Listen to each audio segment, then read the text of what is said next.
इस वक्त पूरा मिडिल ईस्ट बारूद के ढेर पर बैठा है। एक तरफ ईरान और अमेरिका आमने सामने है और हालात इतने बिगड़ चुके हैं कि तीसरे विश्व युद्ध की आशंका तक जताई जा रही है।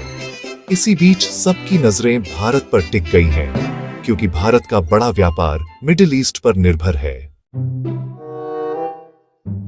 सबसे पहले समझिए स्ट्रेट ऑफ हॉर्मुज को।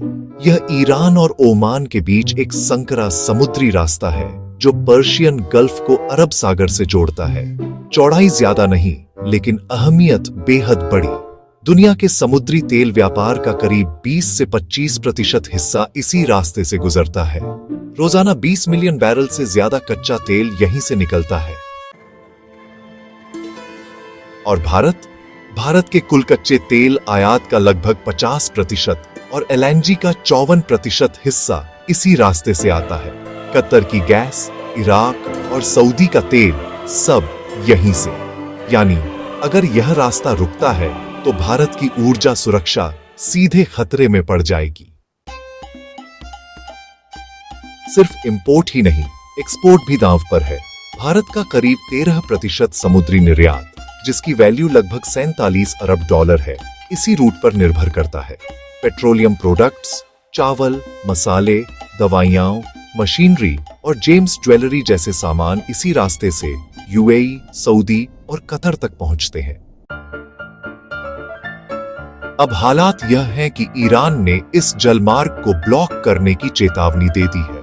अगर यह लंबे समय तक बंद रहा तो असर सीधा आम लोगों की जेब पर पड़ेगा, क्योंकि तेल महंगा होगा तो डीजल और पेट्रोल महंगे होंगे, और जब ट्रांसपोर्ट महंगा होगा तो हर चीज महंगी होगी। ऐसी कोई चीज नहीं है जो ट्रांसपोर्ट पर निर्भर न हो, न।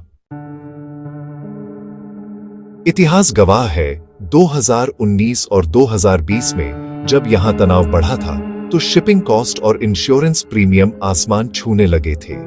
अब स्थिति उससे भी ज्यादा गंभीर है, क्योंकि भारत ने हाल के महीनों में इसी रूट पर अपनी निर्भरता और बढ़ा दी थी।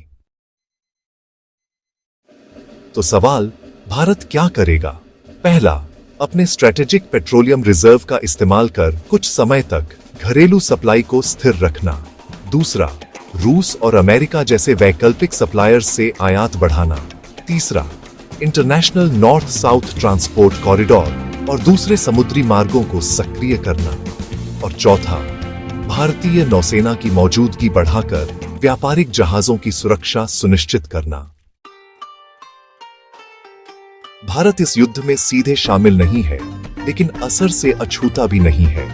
अगर स्ट्रेट ऑफ हॉर्मुज लंबे समय तक बंद रहा तो यह सिर्फ एक क्षेत्रीय संकट नहीं रहेगा, यह भारत की अर्थव्यवस्था और हर आम नागरिक की जेब पर सीधा वार होगा।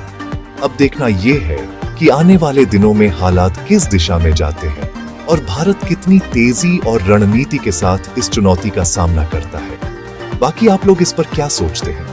अपनी राय नीचे कमेंट में जरूर बताएं। वीडियो को लाइक, सब्सक्राइब और अपने दोस्तों तक जरूर शेयर करें। जय हिंद, वंदे मातरम।